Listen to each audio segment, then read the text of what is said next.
In a dramatic escalation that underlines the widening scope of the conflict, Ukrainian forces carried out a precision airstrike against a Russian military base, an attack that Ukrainian officials say was aimed at degrading Russia's air capability and disrupting its logistics deep inside contested territory. The strike began before dawn when a Ukrainian jet, escorted by support aircraft and backed by electronic warfare units, crossed into range and delivered a series of pinpoint munitions on the base's hangars and fuel storage. Tactical commanders described the strike as surgical in intent, intended to erode the enemy's ability to mount sustained sorties rather than to annihilate personnel, a distinction Kiev sought to emphasize as it presented the operation to domestic and international audiences. Ukrainian military spokespeople framed the operation as a clear demonstration of improved reach and coordination, noting that the mission combined intelligence from unmanned aerial systems, signals intercepts, and human reconnaissance. Senior analysts emphasized that the attack reflected months of training and the adoption of new tactics designed to exploit gaps in Russian air defense coverage. According to assessments by open-source intelligence groups and Western analysts, Kiev has increasingly sought to integrate manned aircraft with drone swarms and standoff munitions to overwhelm layered defenses and to conduct strikes at times when surveillance and readiness are lowest. The immediate aftermath saw Moscow vowing to retaliate, while Russian state media reported damage to key infrastructure and claimed early that casualties had been limited. Footage circulated online showed damaged runways, scorched aircraft parking areas, and burned-out tactical vehicles. Russian military spokesman promised a measured response but used the incident to rally domestic support for increased defense measures and to justify intensified strikes across the front. International observers warned that the attack could alter the tempo of operations on both sides, by forcing adjustments to deployment patterns and airfield security routines. On the ground, the defenders at the targeted base faced chaos. Personnel teams worked through the night to extinguish fires and to salvage undamaged equipment. Satellite and drone imagery analysts later identified multiple craters on aprons and near hangars, suggesting the use of precision-guided munitions and possibly glide bombs launched from standoff distances. Eyewitness accounts and analyst reconstructions indicated that Ukrainian planners had timed the strike to exploit routine resupply windows, hitting storage areas and maintenance shops when activity was at a predictable peak. The tactic, if repeated, would make it more costly for Russia to keep high-value aircraft close to forward lines. The human toll was mixed in reports and contested by both sides. Early Russian statements acknowledged a small number of injuries among personnel while denying significant loss of life, a claim that Ukrainian officials questioned. Independent war monitors and analysts stated that confirming casualties remains difficult in the fog of war, where propaganda and information operations are potent tools.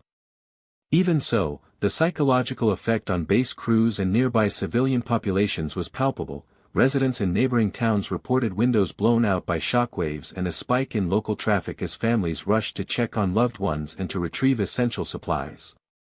The uncertainty amplified fear and mistrust across communities that already lived with the constant threat of sudden violence. Beyond immediate damage and casualties, the strategic effects may be longer lasting. Planners on both sides now face altered risk calculations about using airfields close to forward supply routes, and commanders will likely reconsider the dispersion of aircraft and munitions. Ukrainian strategists hope that repeated precision strikes will force Russia to commit more resources to air defense and to move high-value assets further from the front, complicating logistics and air operations. Conversely, Moscow may accelerate efforts to harden hangars, to install additional passive and active defenses, and to adopt deceptive camouflage and dispersal procedures to blunt future attacks. In a striking moment soon after the attack, the situation intensified when a secondary incident unfolded that officials described as an unexpected chain reaction. As firefighters battled blazes at the base, an adjacent ammunition storage area detonated, amplifying the blast damage and sending fragments across a wider radius. This unexpected explosion complicated rescue efforts and increased the scale of damage to support infrastructure, including workshops and communications nodes. Military engineers later reported that the detonation had consumed stocks of spare parts and munitions that would take weeks to replace, further degrading sortie generation capabilities even after immediate repairs were completed. The political reaction was immediate. Kyiv framed the strike as a lawful act of self-defense aimed at degrading Russia's ability to project force and to sustain the campaign. President Zelensky's office released a statement praising the skill of Ukrainian pilots and the quality of intelligence that enabled a local operation, arguing that striking at the means of aggression was necessary to protect civilians and critical infrastructure inside Ukraine. In Moscow, Kremlin spokesman decried the attack as a provocative escalation and vowed to respond, with appropriate force, language that drew concern from international diplomats anxious to prevent any uncontrollable spiral of reprisals. Western capitals reacted with cautious statements. Allied officials called for restraint but underscored Ukraine's right to defend itself. Some European diplomats expressed concern about the potential for escalation and urged de-escalatory channels to be used where possible. Intelligence-sharing partners emphasized the need for deconfliction mechanisms and warned of the operational risks inherent in deep strikes that increase the odds of accidents and miscalculations. The United States and several NATO members reiterated their support for Kyiv's defensive needs while also urging transparency to avoid misunderstandings that could widen the conflict beyond its current theaters. For military logisticians, the strike underlined vulnerabilities in the Russian supply chain. Fuel depots, maintenance facilities, and spare parts warehouses are the arteries that sustain a modern fighting force, and disrupting them can have cascading effects on sortie rates and readiness.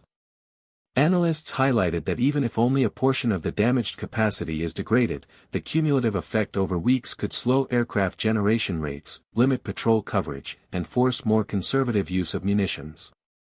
Loss of maintenance capability can be especially debilitating because it constrains the ability to fix battle-damaged aircraft and to perform routine overhauls essential for operational safety.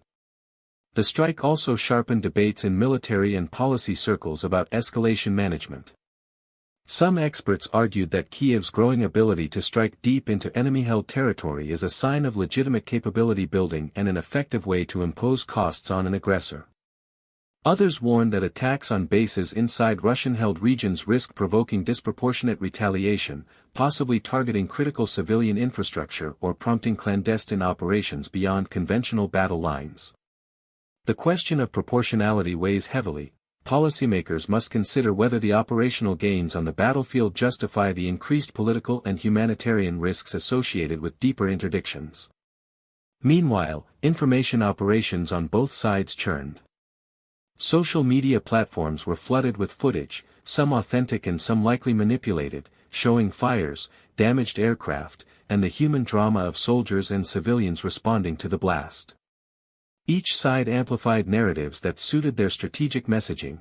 Kyiv highlighted precision and legitimacy, while Moscow emphasized victimhood and outrage. Independent fact-checkers worked to verify the provenance of images and to identify exaggerations, but the speed and volume of content made it difficult for objective assessments to outpace viral misinformation.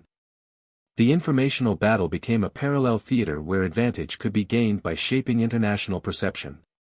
Humanitarian agencies monitoring the wider region cautioned about the indirect consequences. Displaced civilians and communities near frontlines already face shortages in fuel, medicines, and shelter, and further deterioration in logistics can exacerbate these scarcities. Aid groups urged all parties to minimize harm to civilians and to allow unhindered access for relief operations.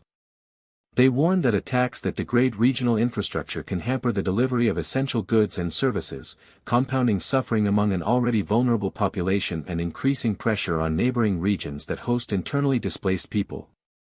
Historical parallels were drawn by military historians, who compared the operation to previous instances in which combatants struck rear-area logistics to gain operational leverage. Past campaigns in modern warfare show that interdiction of supply and airfields can blunt offensives without necessarily requiring massive ground engagements. Those lessons inform not only tactics but also procurement and training priorities, as air forces and ground commanders adapt to a new normal where distance is a partial substitute for numerical parity and where asymmetric effects can be achieved by targeting nodes rather than entire formations.